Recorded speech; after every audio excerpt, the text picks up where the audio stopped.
Anytime. Friends, welcome back to Haligonia.ca and Haligonia Sports coverage of the 2010 Tim Hortons Brier. They are just getting started in there. New Brunswick and Nova Scotia getting after it here on the first day. And we will be with you all week long, bringing you coverage of this outstanding event right here at the Metro Center in Halifax. My name is Bill McLean. I'm joined by Ashley Sterrett. And all week long, we will be getting analysis from local curling guru, Mr. Tom Sullivan.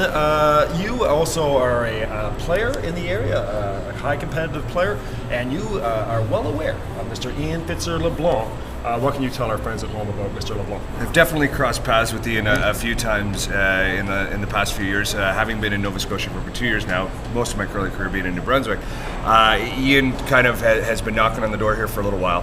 He really has worked his way up from the junior ranks into the men's and progressing, on that natural curve as far as gets a little bit closer every year. Losing the final last year, the 2009 final to Mark Dacey. This year getting in, and I was lucky enough to play in that provincial. We didn't do quite as well as we had hoped, but the guys played phenomenal at provincials. Looking over, we didn't end up playing them head-to-head at all through the provincials, but seeing them on the next sheet, seeing what they were doing, they were executing at a very high level and very deserving of being here. So what can Ian make an impact here at this tournament? Is there hopes for maybe that he might be able to advance to the semifinals, final? What's his plan? They're definitely going to have to be on their game if they think they're going to be in the playoffs. Not to discount them, the inexperience factor is definitely a big thing. Stu McLean, that plays third, has been around the Brier scene, has played in a couple himself, been a fifth man with Sean Adams. The year Sean Adams lost the Brier final to Furby in Edmonton. So he knows what's going on. He knows the environment. He knows what to expect. But that's still going to cause some jitters with the guys. They're a very finesse team, so this is great. A great environment for them. The ice conditions are conducive to that game. So I look for them to play really well. I don't think there's going to be, and they're not outclassed by any team, certainly. There is the big four. You've got Stoughton, you've got Howard, you've got Gushu, and you've got Cooey.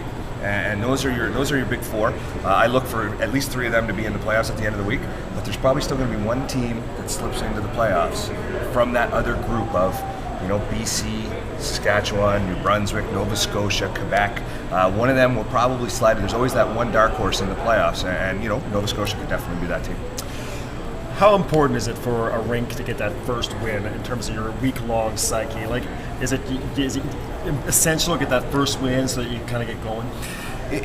In their case, this week it is, because they're playing New Brunswick. They're playing a team that, if they played 10 times, they probably beat them 5, 6, 7 times. They're definitely playing a team that they can beat on a regular basis. So it is important in this situation. If they were playing, say, a Howard or a Stout first game, it's not paramount that they win, because they know they're playing one of the top-ranked teams in the event.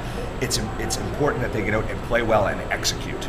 So if they're executing at a high level and still not winning against the top teams, well, that's okay. But if you're not executing well and you're losing to those mid-range teams, like I said, the Saskatchewans and the Quebecs and a lot of these teams that are sort of floating around the middle of the pack, those are the guys that you got to beat if you're going to expect to be in those quarterfinals, semifinals coming weekend. What's it like in terms of jitters and nerves for these guys? They're playing pretty small rinks throughout most of the year, then all of a sudden, bam, they're in this huge rink, pretty much almost a sellout crowd in there. Jitters come into play here? Very much. And it's not even just the size of the rink, it's what you're playing for. It's the Brier. It's the biggest thing in curling. You could play in front of 10,000 people, with a $20,000 game, and you're a little nervous. But you're not at the Brier. You're not wearing your provincial colors. You're not representing the whole province. It's a different environment because of the banquet last night. They bring in Kevin Martin, the gold medalist. They do all this, all this ramp up, and you're just like, wow, I am in this massively, there's a culture here that people that can't feel through the TV. So that's the big pressure. But like you said, the audience, you play in a small rink all year. The audience is definitely, going to have a factor, but they also are pro Nova Scotia because it's in their home province. So being here in Halifax, I think it's going to help. What about the fact that is there pressure for Ian Fitzer-LeBlanc being the local guy? I mean, he's a Halifax guy playing in his backyard here. This main event, is this a high pressure situation for him? Absolutely, but everything's a high pressure situation. The provincial final was a high pressure situation. It's just, again, like as his career progressed through that curve, so does the curve of pressure. So now he's at that next step. And then further to that is if you get to the playoffs, then the pressure's ramped up even more. So he's ready for it. It's not that they're going to show up and all of a sudden crack, because they went through the pressure of the provincial championship. This is a little more pressure. You get to the weekend, it's a little more pressure. You get to the final, it's even more pressure. It's just, that's the progression, and it's not like it's not like you or I just jumping out there after playing all year in a fun league and then having to play in front of 20,000 people. What are the players saying about the surface? Is there certain surfaces that are good for certain players? What's the word down there? This facility, in 1995, they had a really hard time making ice. They had a really bad experience. That was the year Brad Height lost the final to Kerry Burtnick here, and the surface was really bad. Since then, to bring the Briar back in 2003, they did some massive improvements to the air exchange, dehumidification, different things like that they needed to maintain the ice. They've got a terrific facility here right now. 2003, the ice was phenomenal. The players are talking. I talked to a few of them last night, a few different teams. Stoughton team, talked to the New Brunswick team, talked to the Northern Ontario guys, and they said, you know what, the ice is fantastic. Sometimes they get a tendency to go a little over the top, where it curls so much that it's like one of the players called it last night. He said, "Stupid curl." Like, it's just a stupid amount.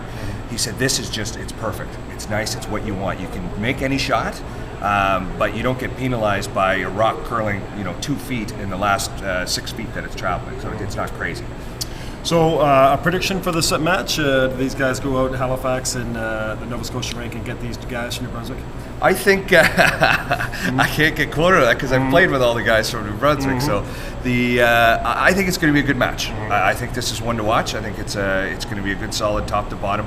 The lineups, they match up fairly well. They're both good finesse teams.